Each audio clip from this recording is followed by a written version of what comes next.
നമസ്തേ പ്രിയമുള്ള പ്രേക്ഷകരെ, നാം ഇവിടെ ചർച്ച ചെയ്യുന്നു ശ്രീ വേദവ്യാസനാൽ വിരചിതമായ ഭഗവത്ഗീതയിലെ ജ്ഞാനകർമ്മ സന്യാസ യോഗം എന്ന 4-ാമത്തെ അധ്യായത്തിലെ 32-ാമത്തെ ശ്ലോകം. ഏവം ബഹുവിധാ യജ്ഞാഃ വിദദ ബ്രഹ്മണോ മുഖേ കർമ്മജാൻ വിദ്ധി താൻ സർവാൻ ഏവം ജ്ഞാത്വാ വിമോക്ഷ്യസേ. അടുത്തതായി ശ്ലോകത്തിൻ്റെ പദച്ഛേദം ശ്രദ്ധിക്കുക.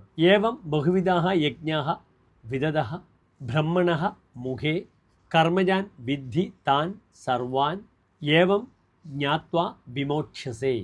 അടുത്തതായി ശ്ലോകത്തിൻ്റെ അന്വയം ശ്രദ്ധിക്കുക.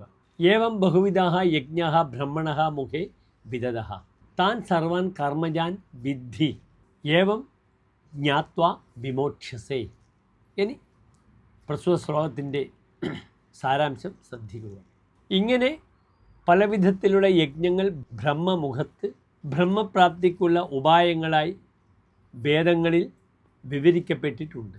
അവയെല്ലാം തന്നെ കർമ്മജങ്ങളാണ്, കർമ്മത്തിൽ നിന്നും സൃഷ്ടിക്കപ്പെട്ടിട്ടുള്ളതാണ്.